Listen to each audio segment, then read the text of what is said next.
Good evening, everyone, and welcome to the latest edition of Oil Tech Talk with my guest host, Alan Mercurio. Hey, Alan, how are you? Good, good. How's it going? Very good. Thanks, everyone, for joining us, and we can jump right into it. Our special guest tonight is Tyler Nelson of Sauermann NA. Alan and I were discussing, we beat up combustion a lot here because it's probably the most important thing in this industry. Yeah, sure. It's safety-wise, liability-wise, it's absolutely critical. And I don't think you can actually touch on it too much, which is why we're really happy to have you here.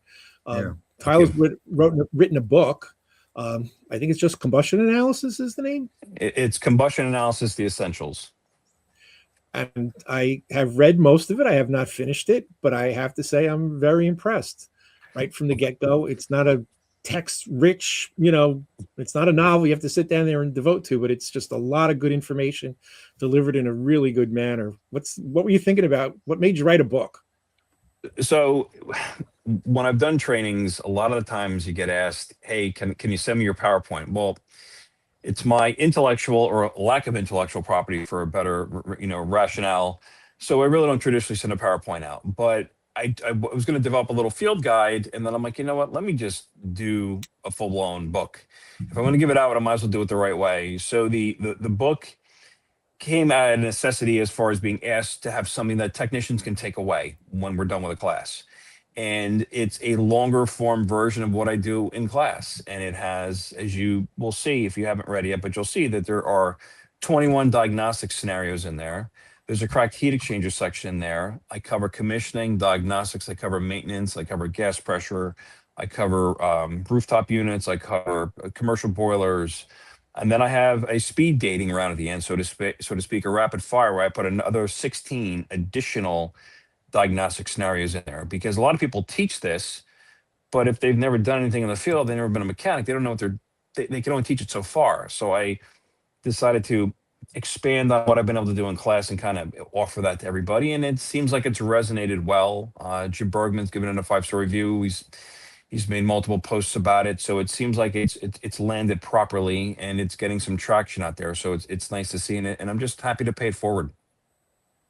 Sure. No, I've only finished about half of it, but it's great because you hit the most important topics. Maybe we can go over them a little bit. Sure. Bit by so bit. I think one of the things that we need to look at when we talk about combustion is we're doing it for safety, yes, which we'll get into, and we're doing it for efficiency, yes, but it comes down to this. When you go to your doctor, even if you look like the picture of health, like you two gentlemen do, when you go to your doctor, they cannot properly ascertain the state of your health, despite what you sound like, despite what you look like, until they do your blood work. Well, combustion testing is doing the blood work on that system. It says, I don't care what you look like. I don't care what you sound like. I'm going to get under the hood and I'm actually going to see how you're functioning. Because when they get under the hood, they might see that you have high cholesterol. They might see that your blood counts are off. Then they can put you on a regimen to correct you. Well, with combustion, we're doing the same thing. We're saying, I know the cabinet's nice and shiny because the homeowner likes to wipe it down every time they walk by it because they're OCD. Or that it sounds fine and it's just humming along because it's running nice and quietly. That's great. But let me get under the surface. Let me see if it truly is safe, because we can determine through the readings how long a piece of equipment will potentially last, what parts will potentially fail that are causing readings to be out of line. So we can kind of do an analysis of that, and then we can correct the system right then and there. And combustion caters to something that is prevalent in today's world. Or two things, actually. One, everybody loves analytics. Everybody's wearing their smartwatches to see how much beer they can drink and how many cookies they can eat, to see how many calories they burned and how many steps they've taken. We all know it. And also, and everybody likes analytics for their investments or whatever likes they get on a post that they make, whatever it might be. But they also like instant gratification. So, for example, if I order something from Amazon now, and it tells me it's being delivered in 2 days, I'm like, I look at my watch and go, but I ordered it now. You should be delivered between 5 and 10 tonight. Everybody loves instant gratification. Well, when you do combustion, you get to realize that in real time. You get the instant gratification of making a correction and seeing it show up for you in real time, and you get real bona fide analytics with which to work off of. So it kind of caters to those two tells that everybody seems to operate with nowadays. Your doctor puts you on a protocol. It might take you 6 months to see the difference in your cholesterol.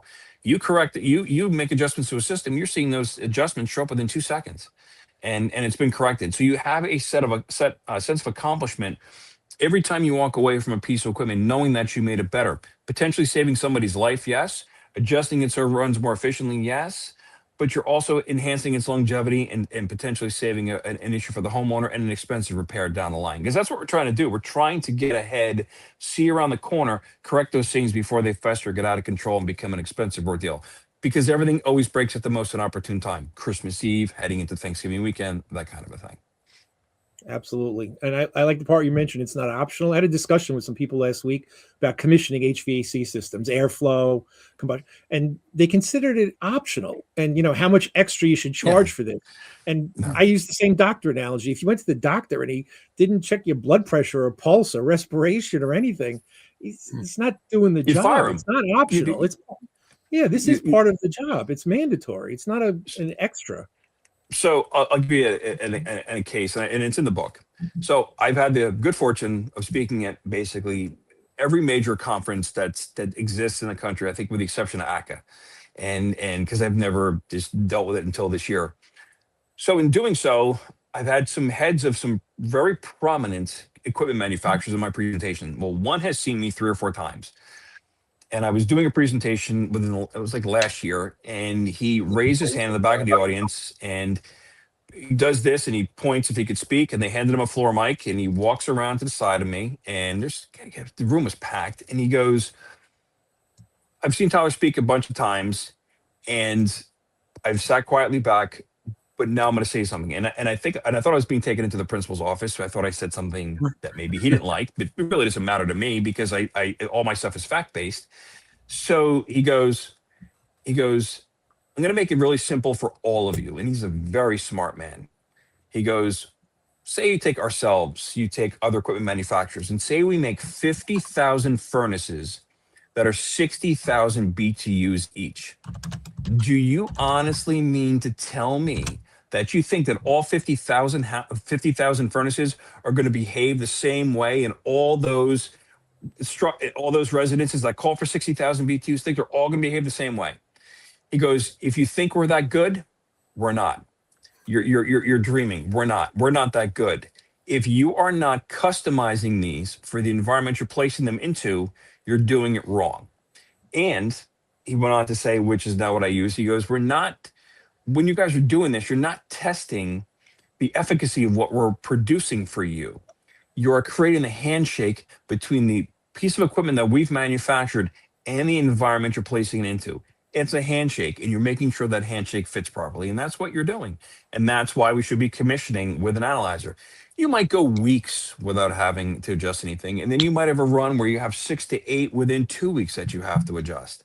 I've seen it in all different ends of the spectrum. But what you're doing is you're ensuring that everything is set up properly from the get-go. That is what you were doing when you commission it correctly. And obviously, and when you're doing a maintenance visit, of course, you should be doing it. And then from a troubleshooting standpoint, you should be using one because it's like having a second technician with you. NORA, we're focused strictly on liquid fuels, oil, biodiesel, heating oil, biodiesel, renewable diesel. And for that, it's even more crucial. And the manufacturer, the OEMs do a great job of setting up the specs. But I mean, every site's individual, every home is different, draft, chimney, combustion air, a million different variables. If you're not testing, you're not complete. You're not doing the job. You can't really leave a job without knowing. Right. There's nothing like leaving that bill of health with your customer too. What you're doing too, when you're commissioning with one, if you're smart enough, you're going to take that readout and you're going to leave it with them. But if you're really smart, you're going to go into you go into AI or go into Google, whatever you're going to do, and you're going to give them what the industry says their equipment should be running at. And you're going to show them your commissioning report. You're going to show them your system is running in tandem with what the industry, or it could be in the case of the equipment manufacturer, what the manufacturer says it should be running at for parameters. So not only are we telling you you're getting the efficiency that we quoted you, but you're actually going to see this in an actual document that we've done right in front of you, that your actually system is running spec-wise according to the way that it is spec to run. And your efficiency, because it's not going to match the AFUE, but it's going to be within 1 to 5%, because the efficiency on your analyzer is the fuel utilization. It is the efficiency, yes, but it is how the analyzer is utilizing the fuel. So when you see your window sticker on your car when you buy it, and you see it gives you the MPGs that it says on there, that is what the AFUE is. But we all know in real driving conditions that we're getting different miles per gallon than what it says on the window sticker. Same thing when a furnace or boiler runs. You're getting slightly different efficiency than what the AFUE says. But it's going to be within 1 to 5%. So a technician can actually sell off of that readout because he or she can recommend the replacement based on that swing in efficiency if it's not running according to plan or according to specification. The efficiency is probably the least important number of all of them. Right. A lot of guys get wrapped up into that, into that number. Yeah. In the oil world, historically, we used wet kits, the old back rack, which they have discontinued now. But so everybody came from that world where it was really just you're looking for that efficiency number, and the other number, well, you didn't have any other numbers besides stack temp and CO2.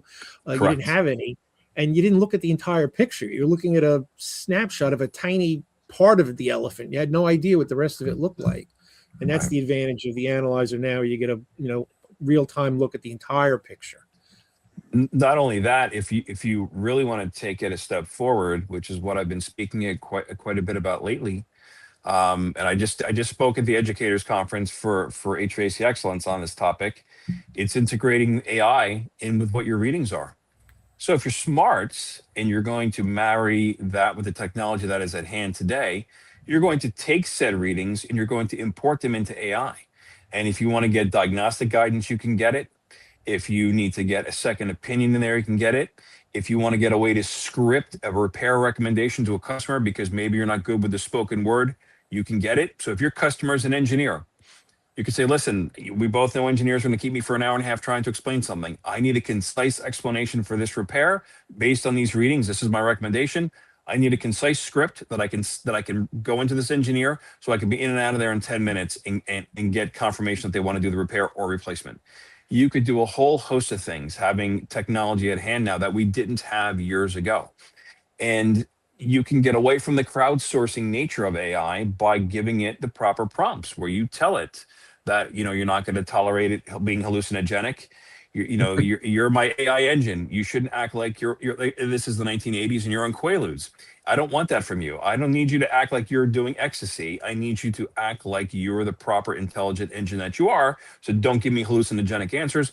Don't crowdsource my information. I want it coming from bulletins and such a thing. So there's a lot of different things now at hand that we didn't have before that can make us more effective as technicians. And you're going to see that becoming more and more prevalent as the industry progresses forward. And it's something that I've been speaking a lot about lately. And it's something that is, let's put it this way. When I speak and do a combustion presentation, people take videos, I'm all over YouTube, people take a lot of pictures. When I just spoke at the educators conference recently, I have never, ever seen so many people taking pictures and notes. It was like every time I got to a slide, everybody's cameras were up. So it's striking a chord, and it's something that I'm kind of taking seriously and kind of leading and trying to lead the charge out there in certain areas to clarify it and to give it its strengths and give it and let everybody know of its weaknesses and kind of setting the record straight on it. And it's been fun so far with that. So my career's kind of taken a little bit of a turn where I was instrumentation and those kinds of things. Well, now it's taken a turn where it's more in some different avenues here, which has made it more interesting for me, especially at this stage. Great. What's the most common problem you hear from techs? The misunderstandings of using a combustion analyzer, the thing that they would struggle with? The thing that they struggle with or implementing? They don't think, they use it in extreme cases where they think that somebody has a CO issue. So they don't know or they don't understand its relevancy in the commissioning, diagnostic, and maintenance aspects of things. They don't understand from a maintenance perspective that things can change from visit to visit. People will do things in their home. They will change the envelope of their home. They will put on a pool heater, which will cause a load in fuel flow rates or alter fuel flow rates. They'll put on so many piggyback things. It could change the electrical current going to certain things. They will do things in a structure unbeknownst to you without your permission. So things will change from visit to visit. Or even venting. Birds might make a nest in a flue. One of the things a combustion analyzer can do, you can take your draft. If you're not drafting correctly, you're going to kill people, or they're going to kill themselves. So it can check for draft. So you might have a clog in there that you're not even aware of, or it's not drafting correctly because things are starting to fail. You can have intermittent pressure switch issues. You can have all kinds of things that an analyzer can diagnose for you. So they don't understand its relevancy from a maintenance perspective, where you want to show continuity from visit to visit. They don't understand that. They don't understand its relevancy in diagnosing a cracked heat exchanger on a forced air system. They don't know that it's not just for putting the probe in the stack and having it light off and having the fan come on. They don't understand that it goes beyond that. They don't know that they should be checking the trunk line. They don't know that they should be going to the supply registers and return grills and checking for CO. They don't know that they can create pressurization conditions to drive air into a hole in a heat exchanger if it's not being driven down there naturally by increasing the static pressure in a system. They don't know those things. And that's where these conversations and these dialogues and these trainings come into play. It's not just me doing this. There's other very good trainers out there, that are doing combustion trainings. There's NCI, the best trainers on the planet. They're doing trainings. There's other equipment manufacturers that are doing tremendous trainings out there. You and I both know who those people are, and they're great. They are, and we're trying to educate people. And I think it's been a lift. And I'm definitely not the first person to do it. There's many people that have done it before me and have done it quite effectively, but it's a lift, and we're trying to educate people on those topics. And then again, going back to the commissioning, where they think it's new and they think it's plug and play. It is anything but plug and play. It doesn't work that way. It's not pick things up and put things down anymore. There's a finesse to this. We're not a bunch of Cato the houseboys from back years ago. There's finesse in doing what we're supposed to be doing. And if we're doing our job correctly for our customer as best practices, we should be doing a combustion test, because it goes along with the complement of services that we're offering to the customer. No, we have a question. I'll try to pronounce the name correctly. Brian St. Arnaud. He says, we just want to point out, now more than ever, using an analyzer on every service is crucial because of today's blended fuels. I have seen completely different numbers from one year to the next. Using a combustion tester allows us to readjust to compensate for any change. So the heating oil industry is transitioning to higher blends of biodiesel. New York State has a B10 mandate. Connecticut has a B10. Rhode Island has a B20. And there's individual dealers within those states and other states selling, blends up to B50 or maybe even beyond. So Brian's correct. Thank you for the question. The one thing I see that most guys struggle with is looking at the numbers as individuals and not as part of a whole. So the CL will be high, and they'll try to get it down with not looking what everything else is happening. Or they want the CO2 higher, and they don't understand that it's all symbiotic. It's all one piece. You're looking just it's an pieces of ecosystem. the same thing. Yeah. It's all It's an together. ecosystem. You see one number Right. and focus on that. You have to look at it. The readings on a system should kind of be a little bit like synchronized swimming. Everything should be synchronized together. If your stack temperature is high, your system is probably over fire, which means your CO is probably high. So there are things that are tells in there that are diagnostic tells that will lead you down the path of what needs to be adjusted. And when we use an analyzer for diagnostics, it's going to do one of two things. It's going to either the numbers are going to be so evident as far as what is wrong. It's like a neon sign that says you must repair or replace this, or that it's going to be a little more obscure, but there are going to be clues in those numbers. And you're going to go through a funneling effect where we start very broad and we get narrow and we get more precise as we go down. And this intersection point is finally getting you to the repair that you need to make. But you've gone through your discovery process up here saying, okay, maybe it's this. Well, nope, this part checks out fine. Well, maybe it's this. And as you get down, you funnel down, you get more and more finite, more and more precise, and then you settle on the appropriate repair. Sometimes it takes you a few minutes. People say combustion takes a while.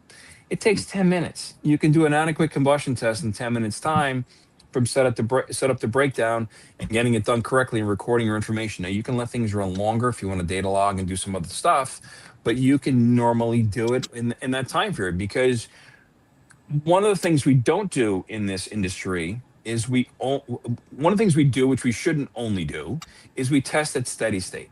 Okay. We should be testing at steady state We should be testing at light off. We should be testing at shutdown. Why? Because there are unique operational characteristics during those three firing times. At light off, things are very erratic, but that could be an indication of a potential cracked heat exchanger, depending on how, if it settles down when the fan comes on, and doesn't deviate when the fan comes on. Yes, but we should be testing at steady state, which is everybody's whoopee. In our industry, it's your security blanket. It's when you're a little kid, it's your whoopee. Everybody tests at steady state because it's the easiest thing to do. Now, there's complexities in there, yes, but it's what everybody seems to gravitate to. And there are things that will show up at steady state. But then we should also be testing at shutdown. Do we have a leaky valve? Do we have a secondary heat exchange not draining and filling with water, which is driving up our CO and plummeting our oxygen? There are different things at those different firing rates, and if we're not testing, and we're not testing during those different rates, we are not doing the whole. We're missing part of the story, and we're not putting that together adequately for ourselves, for our own information, and for the customer to make sure things are operating correctly. Got a question from Alan Warner from Beckett. It's a combustion analyzer, not an efficiency tester. That's probably the biggest thing in the oil industry. Guys look at it as not as a combustion analyzer, but they're just looking for one number, not the whole package. Alan's also giving you a plug there. Thank you, Alan. I appreciate it. Thank you. So right, when myself and the other trainers who work for manufacturers do training, we do the training and the analyzers come along for the ride. When you adjust the system correctly, according to the actual CO2, CO2, and those other parameters and stack them, when you adjust it according to that, guess what's going to come along for the ride? Your efficiency. It's going to come along for the ride. Okay, that's how it works. It's the vapor trail of that comes along behind it when the system has been adjusted correctly. Technicians can sell off that sticker for efficiency, yes, but it's only in those conditions or situations where the differentiation between what they should be getting and what they're getting is that big of a distance, is that big of a chasm. Otherwise than that, you're going based on readings and you're adjusting based on those readings, and that's where you should live and kind of die in that hill, so to speak. Yeah, can you, in the book you touched on starting the analyzer up outside, which in the past I hadn't done. NORA is now a BPI testing and training center, and that's in the BPI standards, so we have been doing that. I should have been doing it the whole time, but sometimes you don't know what you don't know until you don't know it. It's rare that you see a difference, but every once in a while you do see a difference. Can you touch on that about setting it up? I sure outside? Can. Sure. So every analyzer, no matter whose you use, should be started up outside in fresh air with no probes or hoses attached. Why do we do that? Well, if you didn't listen to that counsel and if I started it up, say down here in my home office, and I had, unfortunately, say if I had 100 ppm of CO in here, it's going to show me 0. Why? Because when it goes through its startup protocol, it's going through what is called an auto zero, which means it's going to show you 20.9% oxygen, which is the percentage of oxygen in the air that we breathe. By the way, the other 78% of that is nitrogen for all those nerds and geeks out there. And the other 1% of that is argon gas where we live. So 20.9% oxygen, everything else is going to be 0. Your CO2, depending on the analyzer, will either be 0 or 0.06. Ours is 0.06 because there's 0.06% CO2 in the air that we breathe. So ours is read accurately in that regard, or more, I shouldn't say accurately, a little more finitely in that regard. So if you didn't listen to me and we had 100 ppm in here, it would say 0. And then I go into my adjacent room where my furnace is located and I have 200 ppm in there. It's only going to show me 100 because I've negated that first 100. Okay. And this becomes even more extreme as we go on. So we want to start it up outside in fresh air with nothing attached because we want a clean bill of health. We don't want to smoke over the top of the analyzer. We don't want to vape over the top of it when it's going through its auto zero. We don't want to be behind a running vehicle when it's going through its auto zero. And the reason I do not want, and the other trainers out there do not want any probes or hoses connected, is that we do not want to run the risk of pulling the remnants of a previous combustion test that's sitting dormant in that probe and hose assembly and sullying that starter protocol.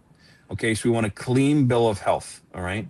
Also, too, Bob, when you're touching upon the starter protocol, there is also a shutdown protocol. So when you go to shut it down, don't just disconnect the probe and hose and shut it off. Do not do that. You want to hit the off button first and leave everything intact. But before you do so, You want to make sure you see 0 CO on your screen before you do that. Why is that? Say you had 18 ppm of CO on your screen and you hit the off button. There's no analyzer that's going to be able to expel and discharge and clear out 18 ppm of CO in about a 30-second to a minute purge time when the analyzer goes to shut off, which means you're now going to have CO sitting dormant in there in that probe and hose assembly, and that could cause detrimental effects to with your next test, or not detrimental, but it could cause a misreading in your next test. So we want to make sure there's 0 CO before we hit the off button. If there is, hit the off button. It goes through a purge, which means it's going to expel and discharge any properties in it out of the hose and out of the probe assembly, and expel it into the air. Once it's done going through that purge, it's going to shut itself off. When it shuts itself off, then you can disconnect the probe and hose and put your nice little friend away in your truck. But there are reasons for these things. These things have been tested. There's protocols put into place to make sure our jobs are done correctly. If not, then we're not setting ourselves up for continued success, and we're going to have some issues. I didn't believe the probe thing myself. 6-8 weeks ago, doing some field testing in the Philadelphia area, finished up one afternoon later in the day. I guess it wasn't purged out enough. There was stuff in the hose. Started up outside the next morning, hooked up the probe. There was CO and CO2 in that probe from 14 hours before, which I didn't see it. I wouldn't have believed it. So the next night, did the same thing on purpose now. And the following day was the same exact thing. And it 12, 14 hours. I wouldn't have believed it if I didn't see it myself. I think we can all agree at this stage in life, we know that things run very well with structure.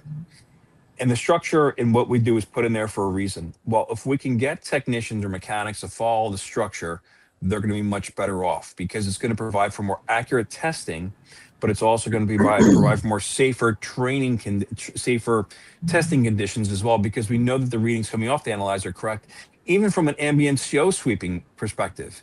You know, if you started up wrong and you start to do an ambient CO sweep in somebody's house, there could be a section of the house that's reading higher. It's not going to read that high for you because you're already behind the 8 ball.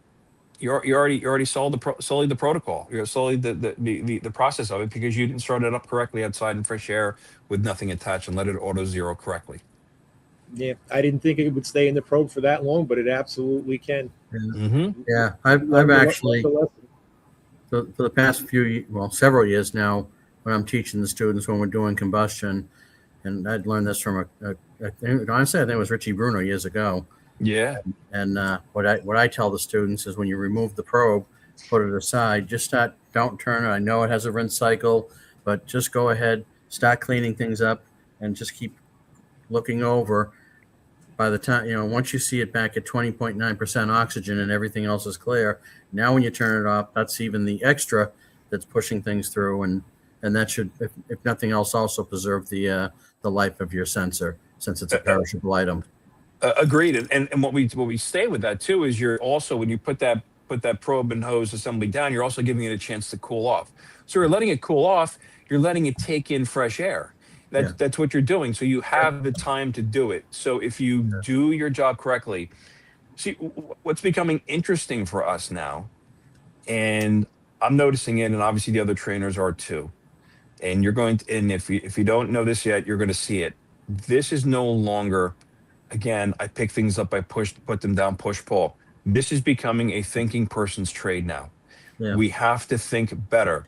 The ones that are going to be the best in this industry now are the ones that can actually think. Mechanical savvy, yes, but the ones that can actually think situationally, and the ones that also have situational awareness. I mean, there's so many times when we go into a job site, and I'll go in with a tech, and they're just focused like tunnel vision on the task at hand. They're missing over here at the water heater venting. Looks like somebody shot it with buckshot, because it's been foiled over the years. Or they're missing the fact that the clothes dryer vent is half hanging off, even though it has nothing to do with them, and they're wondering why it smells really weird in the basement, because things are vented. There's all these things in your periphery. Now, what you're seeing in your peripheral vision might not be part of your scope of work. You might not touch water heaters. I don't care. You, from a liability perspective, you need to document it, call your office and say, listen, here's some images, sending you some screenshots. What do you want me to do with this? How do you want this phrase for the customer to sign off on? Because we don't want to get jammed up for it. We didn't create it, but we don't want to get jammed up for it. So one of the things when we go back to the training side of things, I teach technicians to look at the task at hand and look left and look right and do full situational awareness of the situation and make sure that we are encompassing everything that is there from a mechanical standpoint to make sure the conditions we're about to work in are safe, providing we did an ambient sweep, but the conditions are safe and that we're also not leaving any opportunities behind for revenue nor liability. So that's an important piece of what we do too. And it's again, it's doing your job better. Do better. That's really what it comes down to. Simply do better. On the safety thing, what do you feel about personal CO monitors? I think they're one of the most important things that you could ever have on your person. I think that they are crucial. I think that everybody should have them. And I'm going to give you something else that you might not, I know you know this, all of you intellectually and inherently, but it might not be in your recall. So I'm going to phrase it this way. If you don't think you need a personal monitor or an analyzer in the summer, you are wrong. Why?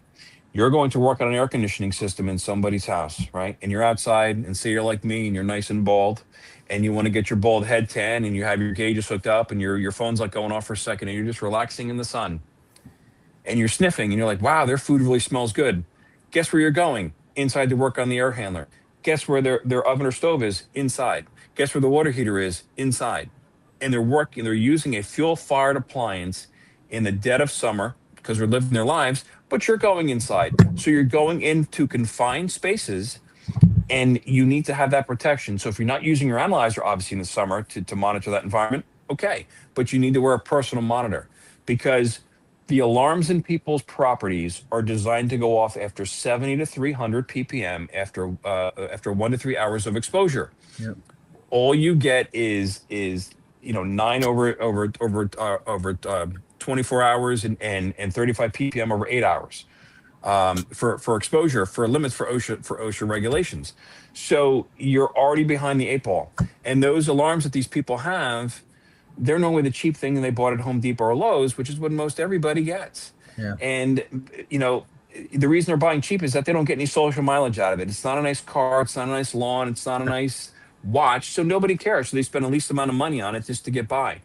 But it's one of the most important things in a home. So for a technician, that wearable monitor is a very important piece of kit that they should be having to keep themselves safe because I've had family member pass from glioblastoma, which is brain cancer, which they think one of the probable causes of it from analysis was carbon monoxide that he was exposed to during his career when he was in the Navy and then working for a power company here in New Jersey.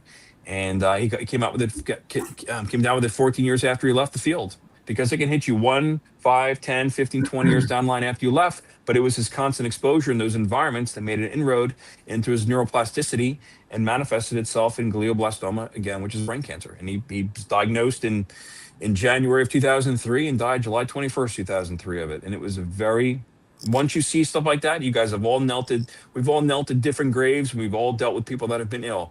Once you see that kind of stuff, you can't unsee it.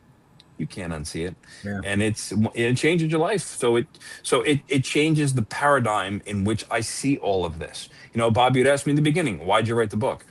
Some of that stuff goes into it. I talk about CO safety in there. Some of that stuff goes into it. There's all this stuff all these things where you want to keep everybody safe and you want to kind of set up a level playing field for people to understand this topic. That's why it was done. I could have written it in significantly more complexity, but I would lose half of everybody because I would tune them out. It doesn't have to be complex to resonate. The book should be able to cater to the needs of the most articulate and the most basic in our field. There should be something in there for everybody, if I've done my job correctly. And based on the way that I did it with the different learning styles that we talked about before going live, based on how I did that, it seems to have landed.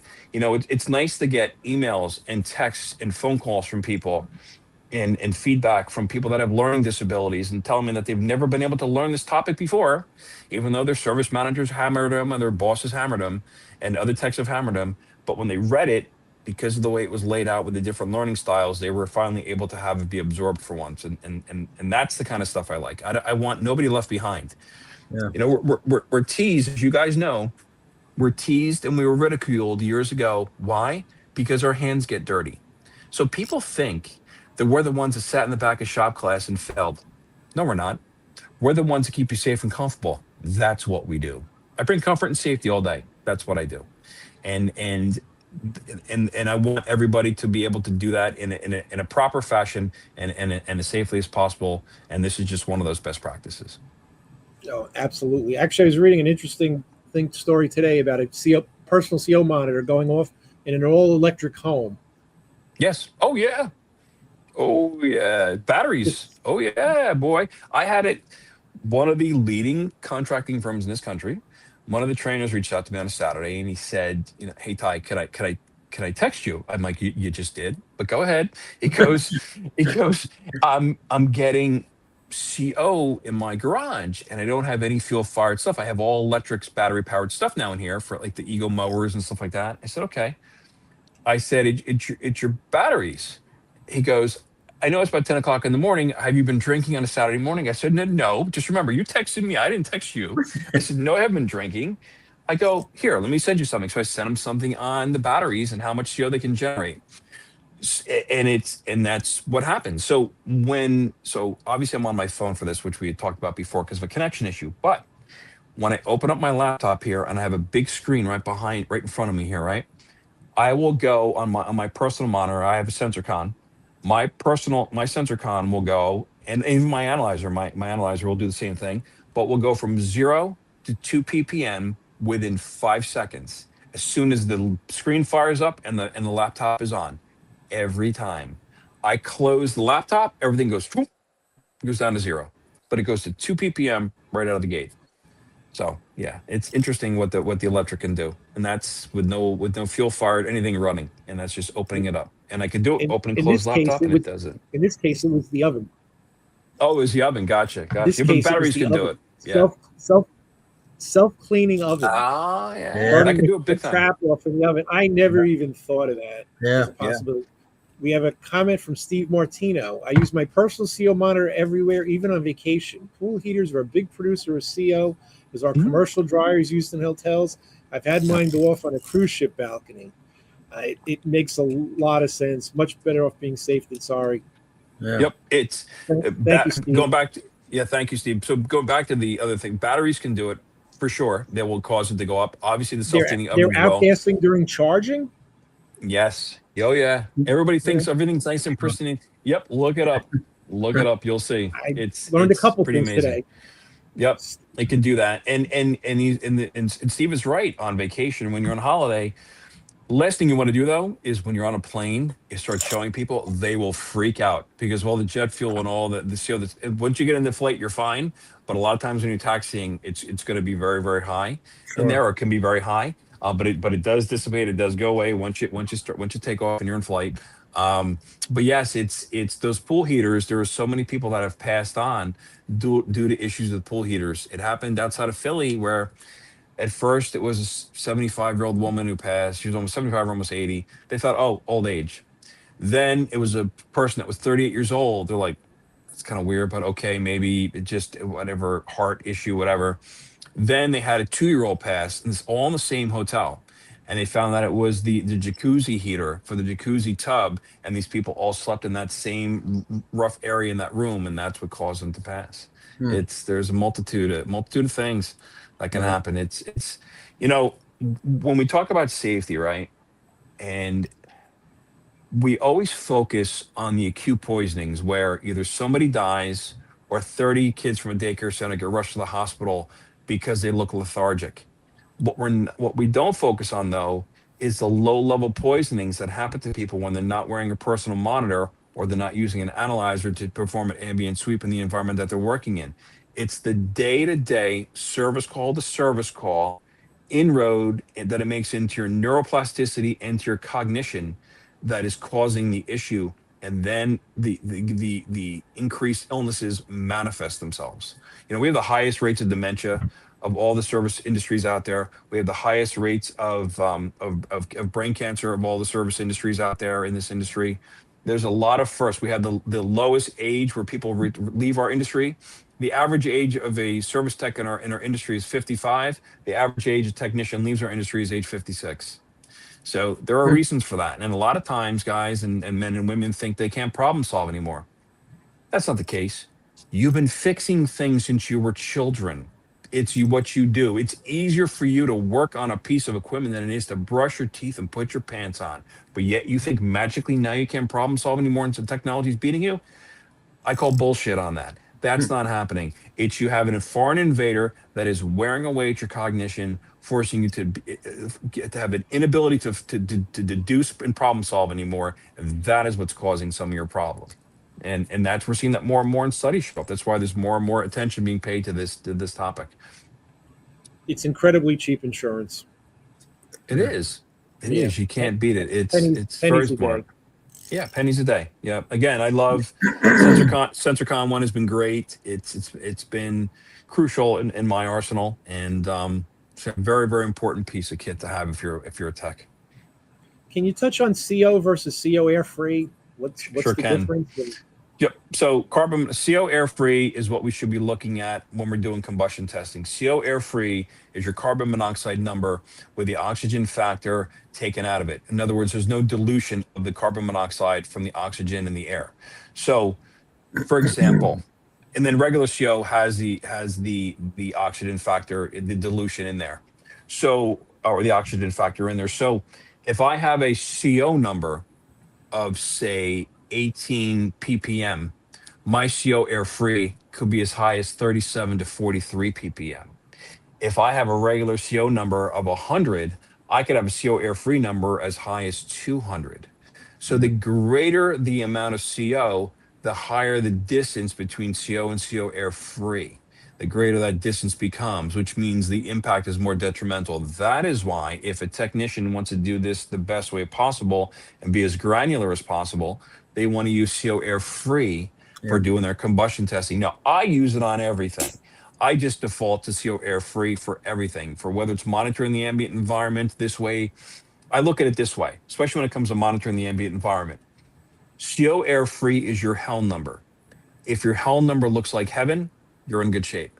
That's why I do it. So I set up these automatic trigger points for myself that lead me down the appropriate path. So it takes second guessing out of here, and I'm able to focus on the task at hand. I already know what I'm focusing on the analyzer. I don't have to think and scroll up and down a screen. I put the most prevalent things front and center for me, because most analyzers, you can change the order of what you see things and when you see them. Yeah. And every technician should set their tools and equipment up. They call it, what do they call it in the when you're a chef? Mise en place. I think, if I'm pronouncing it correctly. I know it's French probably. It means everything in its place. So everything you're going to need to make a dish, all the little ingredients should be chopped up, all the spices should be measured in their little bowls, whatever. Everything is in its place. You can do your job correctly and cook correctly with ingredients. Well, it should be the same way for tech. Your equipment should be set up correctly, or your testing tool should be set up correctly, so that there is no guesswork and there's no trying to figure out your tool that you're using while you're also trying to diagnose and work on a piece of equipment. Because you can't be multitasking when there should be one task at hand, which is focusing on the piece of equipment, not figuring out how to use the analyzer or the manifold or anything else that you might be using at the time. Yeah, a lot of people get confused between the air free and CO, which one they should be using, and obviously every spec is going to be air free. We're in the oil world. It's all power burners. Yep. So you have really great control on the combustion and the excess air. And when you see that CO air free number different than the CO as red number, you know you have way too much excess air. Right. Exactly. You're diluting the sample too much. It's too diluted. Again, there are tells. You're dealing with those characteristic tells. As you talked about before, Bob, with looking at the numbers correctly, it's a symphony that is supposed to be playing together. I don't need the drummer, if they can use God rest his soul, John Bonham from Zeppelin, when everybody else is supposed to be playing a nice soft concerto.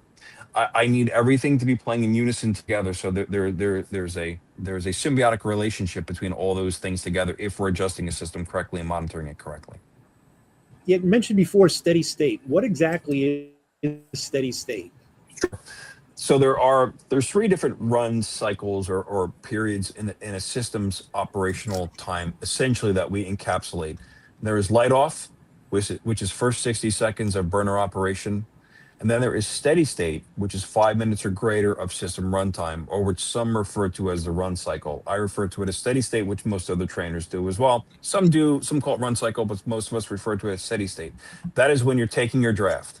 That is when your draft hits that sweet spot time where you should be taking your draft. Everything is warmed up, flue gases are warmed up, everything is warmed up, flue is warmed up, all that. So that is 5 minutes or greater of system runtime. And then shutdown is 60 seconds after the burner shuts down. And again, going back to that, there are unique behavioral characteristics that will display themselves at each one of those different operational periods. In other words, light off characteristics will be different than steady state characteristics, will then be different than shutdown characteristics. So that is why we diagnose at those 3 phases or those 3 operational times, because there are those different ways that we can find out behavioral tells or conditions in there. But steady state is that 5 minutes or greater of system runtime. And that's where that sweet spot. And that's where most technicians test. Because the reason they don't test it light off is because they're paranoid about spiking and overranging a CO sensor, which I respect. But depending on the analyzer out there, there's usually certain protections in there. We have it in ours. We have CO pump cutoff, which prevents the CO from spiking. It's a feature that was designed into the analyzers. There's other analyzers that different features that have robust sensors in there. So unless you really overrange it, you're not going to have an issue. There's other good products out there too, or actually great products out there too. So. Yeah, it's a good idea, but testing on the startup and the end. I've started doing that a few years ago, actually. I want to see that startup spike, see how high it is, and see how high. Even more important, how fast it falls away. Is it just that? Yeah, right. And there's CO parameters, right? 99 out of 100, it is, but that one time it's not. Right. It doesn't fall away so rapidly, and that's a hint that something's not right there. And the same thing with the shutoff. In the oil world, it's generally is there bad solenoid valves, is there bad cutoff on the pump? You're not cutting the fuel off properly. But that's a great point to mention that. You also mentioned doing the draft before setting up the combustion. That's huge. Right? We use draft regulators here. And when you start playing with that, after you've set it up, you're changing everything. It's a ripple effect. When you change that, it's going to change everything. So thanks for bringing that up. It's draft first, then set up. It's very, very important. Very important. Yeah, I was going to say it's probably 6 of one, half a dozen of another. When steady state, it's definitely the draft. But when the temperature stops rising, that goes to your 5 minutes, Tyler, I believe. The temperature is no longer rising. Yeah. Now I know my draft is going to be what my draft is going to be. And from a making any adjustment standpoint, I always teach technicians, you don't want to stop making adjustments until you know you're at steady state. To your point, Bob, because you might make an adjustment and 3 minutes later, the draft is a little higher and you're pulling more air in and, oh gosh, it's off again. So Yeah, it's the system. The system has greased its groove at roughly around that 5 minute mark. Yeah, and most systems operate that way. Some are a little bit different, but once you hit that 5 minute mark, it's a comfortable way for us to instruct people that it's greased its groove, it's hit its sweet spot. Start taking your draft and see what needs to be adjusted at that point in time. If you have to shut it off during light off, it's because the CO is just excessive. It's over 1,000 ppm for a condensing system and over 400 for an atmospheric or a natural draft system. Yeah. Now, Tyler, what would your thought? Because I get asked this question, and I feel it's somewhat negligible, but since we have you here, we'll take this opportunity with regard to the whole steady state thing. I'm always thinking about that more in line because we just talked draft in the chimney. What about if I have a power venter? Is the power venter not? This is what technicians say. Yeah, but Alan, when the power venter comes on, isn't it starting? I have my draft right away. Yeah, kind of, but you do. But I still let it hit that sweet spot. Yeah. I still want a mechanical piece of equipment to warm itself up. Amen. It could be the most efficient thing out there. I am looking. Look! I got a high efficiency furnace in here. I'm doing my draft at 5 minutes of system runtime. It's high end furnace. I'm doing it in 5 minutes. I know power venting is different, but it's Yeah. I need that mechanical piece of equipment to kind of find its way and to grease its own groove. That's when I do it, because that's what's been the most reliable way that I've tested over the course of the years. Yeah. We got a couple minutes to go. If there's any questions out there, Alan, before you mentioned Rich Bruno, Yeah. I gotta give Rich a shout out. The first analyst I got early 2000s was a back rack, and I really learned a lot from Rich. Yeah. Great guy. Richie's great. I've done a couple of presentations for him and his group virtual, because it was during the COVID time where you had to be the masked bandito. But so I did it like I'm doing it now, and did a couple of presentations for them. And they're one on combustion, one on refrigeration. So because I also teach a course called Refrigeration Simplified, and so I do that as well. So I dust off that side of my brain and do that. Yeah, he's involved with RSES. He's retired, but still involved with RSES. We have a question, a comment from Alan Warnham again. If airflow isn't right, neither is combustion. That's correct. Amen. That's correct. And when you're installing, if you're not doing static pressure, you are doing it wrong. You need to be accounting for static pressure, and either that or one of the instructors like myself will bite your face, because you need to be doing it correctly. So make sure you're doing your static pressure. And you don't want Jim Bergman coming after you. You don't want some of the other instructors coming after you, because they won't be as nice as I will. I'll just bite your face. They'll slice your Achilles while they're biting your face. So you want to make sure you're doing it correctly. Yeah, it's back to commissioning. I mean, it's part of the job. Airflow is not optional. You have to know the temperature rise. You do. You need to know the static pressure. There's a reason the manufacturer puts that on the label. If it was meaningless, it wouldn't be there. And I'm putting it there for their health. And guys, just so you all know, you're working on a piece of equipment and the installation manual doesn't have anything for combustion parameters, go onto an AI platform that you trust and go in there and type in the model number of the furnace that you got, make a model, see what it comes up with. And if it comes up with nothing, which it should, just say, this is the piece of equipment I'm working on. I need to know, or boiler, whatever it might be, I need to know the closest representation of this piece of equipment that exists, and what are the combustion parameters for that, or what does the industry say that my combustion parameters should be. This way you have something to go off of. So when you're making your adjustments, you actually have a legend to compare it to, so you know that you're on the right path. So all hope is not lost, especially with today's technology. You can get the answers that you need and phone a friend, so to speak, in the case your little chatbot. Contact the manufacturer. Yeah, but it normally happens when it's after hours and they're not there, and they're home on podcasts like me. So but again, you would normally contact the manufacturer for that, and sometimes you get very colorful answers, so that's always fun. So I've had the fun of listening with an additional headset to some people calling into tech support, and that's been compelling. Some of the answers that come back with that, and I won't touch upon that any further, because I don't want to ostracize anybody out there. But there's been some interesting answers out there. One of the best ones is like the technician asked me a question, and the guy paused for a second. He goes, "Bro, I have no idea. I don't know, bro. I don't know what to tell you." That awesome, great, thank you for that. I appreciate you getting me out of that jam. You didn't, but thank you. So we're getting towards the end here. There's a comment from Christine Parent. Christine is Jeff Rosg of Beckett's widow. Jeff unfortunately passed away last year, and she put a very nice comment on there. Jeff is missed by everybody. I learned a tremendous amount from him, Christine, and thank you for the comment. Amen. Thank you. Amen. We got another one from Ken Resnick. Thank you, Ken. Ken says, well done. Thank you. Thank you. And Brian St. Arnaud again. You gentlemen are living proof you can never stop learning. I'm in year 35 in the heating business, and I picked up some great information and learned something new in just the hour. Thanks, guys. I learned a couple new things today, and I got 47 years in. So there you go. Thank you. That's what it's about. So as we're closing, I do want to add something, because we talked about, we know as professionals that we're supposed to be doing the combustion testing. It is actually in the national code from NFPA 31, the 2020 edition. There is a 2024 edition out there. I don't think much has changed in the verbiage. It is not changed, and the 2028 is in balloting right now, and it is not changed again. So it is still there. Excellent. It's great. Part of the job. It's in code.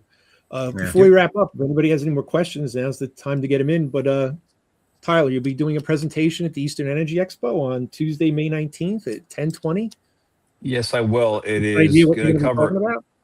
I'm going to be covering combustion analysis there once again, but it's going to be catering to the beginner, the intermediate, and the advanced tech. So there's going to be something in there for everybody, and it kind of is a little bit of a draw from my book, and hopefully people will garner some things from that and be able to take have some good takeaways. Great. And another good reason to go to the Eastern Energy Expo. There you go. Your book, how would people get it if they wanted it? If you have my contact information, and I can actually send them the link to purchase the book if they want to, it's $39.95, and it's a quick read. And so what happens is people normally read it from cover to cover, and then they go back to it and use it as a reference manual, and or at least I think it should be used that way. And thankfully it has, and that's how people have been using it. So that's been refreshing to hear. Nice. Thank you. A quick comment from Eric Johnson. He says, thanks, great information. Thank you, Eric. Thanks for stopping by. And if there's no more questions, I think we're done. Awesome. Thank you, gentlemen. All right. I appreciate you having me on and giving me a few Tyler, minutes. thank you so much. Yep. Thank you.